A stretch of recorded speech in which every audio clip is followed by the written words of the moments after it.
Welcome back to the channel. This is the last race of the season, the Music City Kartplex 6-hour Enduro. Driver's Ed qualified P6 out of 8 competitors, and I'm about to do the start for the team. We're about to do the Le Mans start. Everybody good?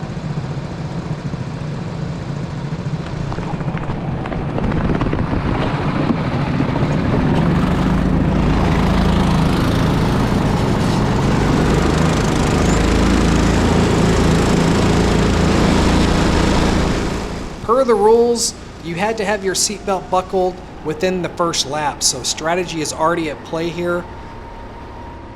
I chose a 50-50 ratio of getting the cart going a little bit and trying to get my belts buckled before I could really attack. Some carts just took off. They have a whole lap to get their belts buckled.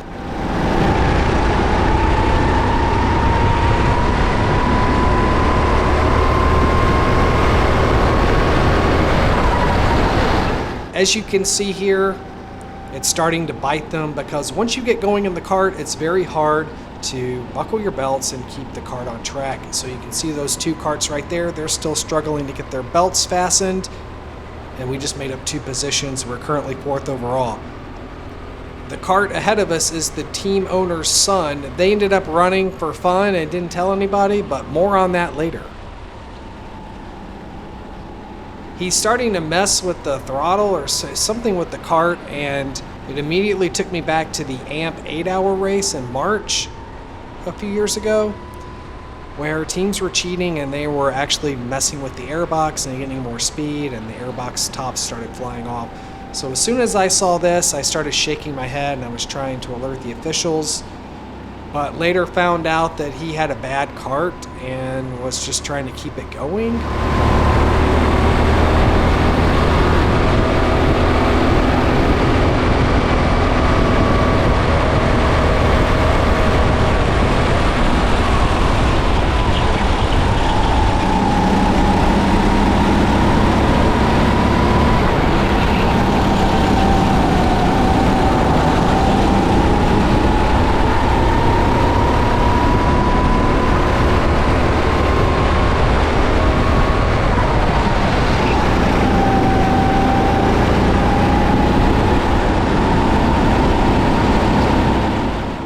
I think the team in front of us, they are the first to pit. The pits were closed 10 minutes after the start, 10 minutes before the finish. So there I am pointing, trying to let the officials know that he's doing something he probably shouldn't be doing. But so enjoy a few laps from the opening stint of the Music City Kartplex 6-hour December Enduro.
I'm coming in to make my first stop. We have to stop in the stop box right here, so a lot of teams are looking at, there's some spectators over there looking. We were the second team to pit. I think a lot of people are just seeing how pit stops are done. I pull into the pits, I immediately get out, grab that transponder off the cart, and then I run down and put it on Cody's cart. He's getting his belt situated right now. Here I am running down. And it's a tight spot down there, but miraculously, the pit stops were great on our end. We didn't have any pin issues like we had in the past. You let me know when you're good on the mount. I'm good. All gas, all gas, all gas. And he's already on his way. Here's a spectator shot from Henry of me doing the first pit stop. Some great action here from a third person.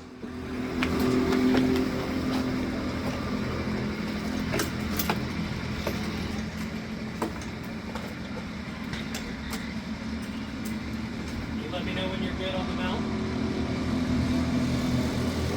All gas, all gas, all gas.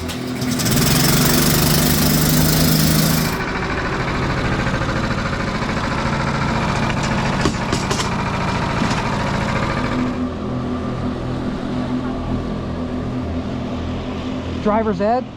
Yep, you're doing 185. 185? Wow, I thought I weighed 182.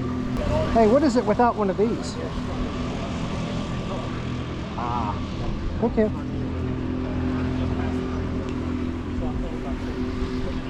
Here is our heavy team that we also ran, and there's a great shot of them making their first stop. As you see, Andy Leidecker almost bends it in the stop box, but gets it stopped right in the cones.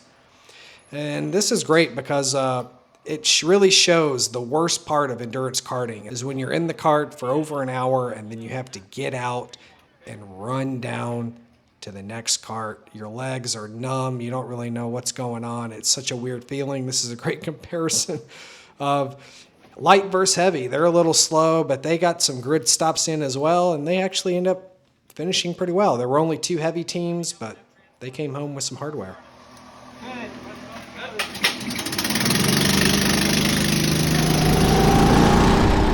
All right, back out for stint 2. This is well into the race. This was my longest stint of the Enduro. I ran about an hour 47. This was one of the best karts out there, and I'm so lucky that we actually were able to get it. And it had so much more pickup, and the handling was so much better than that first kart I was in. However, into this stint, there were some radio comms issues. I kept hearing the phone call ring button on the radio. I didn't know if Cody had left his radio on and it was ringing by accident, or if our crew chief, Christopher, if he was having some issues, because I can't really talk back in the kart, so I'm getting all this feedback noise in my earbuds. As I come across the start-finish line again, I kind of raise my hand again to give them a signal of, hey, what's going on? You know, I'm hearing something. Things aren't right within my earbuds. I don't know if they can understand that, but something's definitely not right. And so what I'm thinking is it might be me, because where the belts are placed on my body, it's a double shoulder harness with the clasp in the middle, and that's where my radio is. So I wonder if my seatbelt's pushing the call button and I'm the one that's actually doing the call. So then I start to try and mess with my seatbelt and arrange my radio to get it in a better position.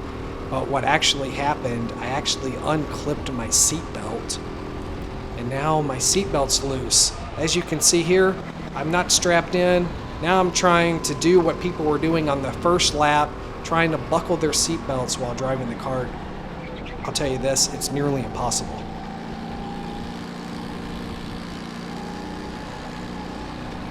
I'm slowing way down. I can't really find a good spot. This is the back straight. I'm going to try and do my best to get it connected. As you can see, I almost go off the track. It's still not connected. I'm having a horrible time out there. I'm very stressed. I'm freaking out that one of the marshals is going to catch me and black flag me, and we're going to lose all this ground I've made up.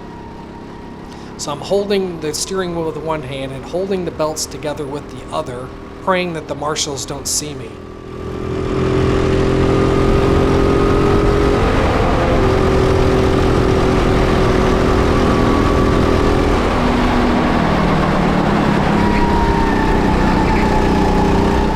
Try and get it connected before the hairpin, but it's just not enough straight, so. And one more attempt on the back. Finally get it connected, and now we're back in action. And I remember Cody, when I got out of the stint, he chatted with me a little bit. He was saying, man, you were dipping hard on the radio. The lap times were way off, and they thought I had a problem with the kart. Everything's good now. I give him the thumbs up, and we're back to running low 42s. This kart was so good. I was definitely the fastest on track, and I think people started noticing that this kart was good. Here's some action on the track. I'm coming across our heavy teammates, Memphis Mafia. We got Andrew Leidecker in front of us. he's going to let me by. I'm trying to get up there to give him a fist bump. Trying to give him a fist bump, but we're right at the apex. I hope I didn't cause him to go wide or anything, but that was fun out there racing with those guys. This was actually a cool stint because the sun is somewhat setting, and I got to do that transition from day into the night, and then Cody took over for the night, and then I got in one more stint for the night, and then Cody finished it out. But the sunset footage looks really great.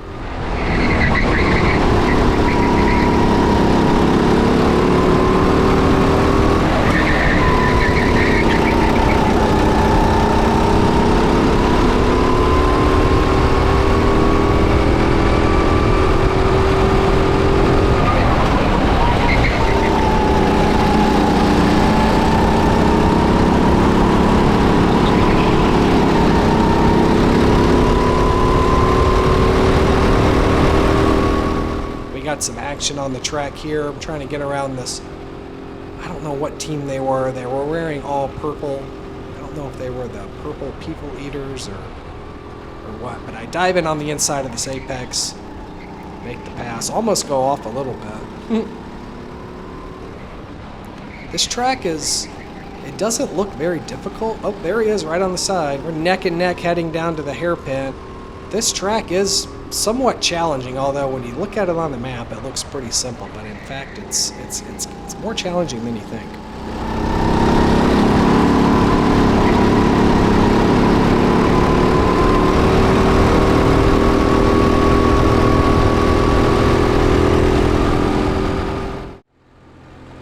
All right, this was my last stint of the evening.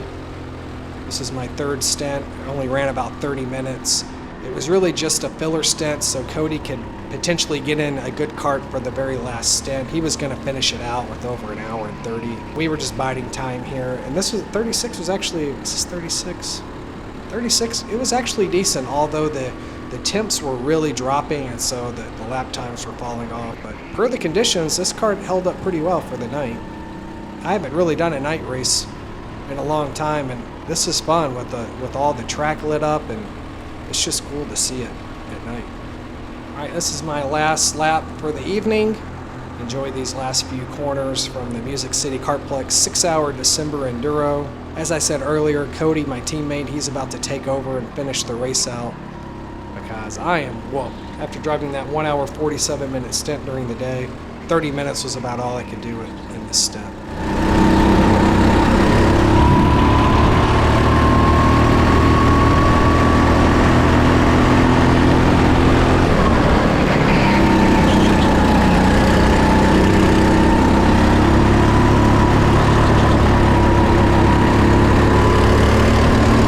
Here I am coming into the pits for the final time.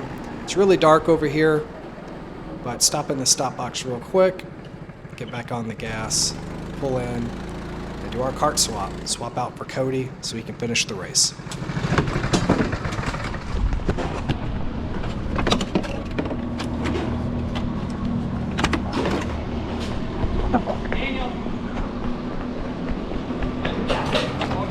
What up, dude? Go get this, man. You got it. Wait, where's the... Whoa. Where's the pin? There's no pin. There's no pin. I guess I'm just going to have to put it on. Yeah, just hold it. Go.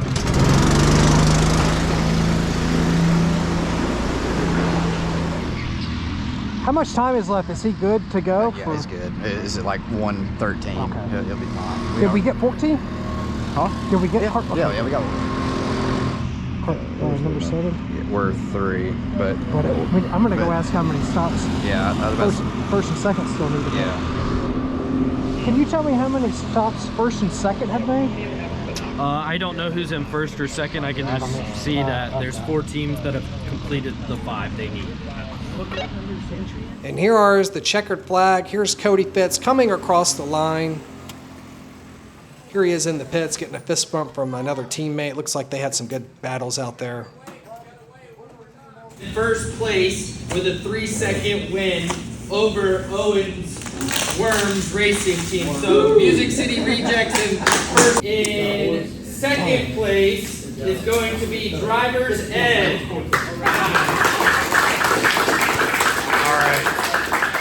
Well, that about does it for Music City Kartplex 6-hour Enduro. There was a little bit of a discrepancy with one of the teams. One of their transponders fell off like mid-race, and so they had to go back and add up all the laps they missed to see where they finished. It took about a little over an hour. Little did we know it, the team owner's sons, they were running for fun and they unofficially won the race, but since they weren't counted, we were in second. So actually, we were first overall running out there. Cody was in first place out there running in the night. We had no idea. We thought we were second. But then when they added all the laps back from the other team, Music City Rejects, they ended up somehow placing first. It was kind of a weird situation. Not really sure how that happened. But here's the podium. You got Music City Rejects coming in first, Driver's Ed in second, and Manic Mechanics rounding out the podium.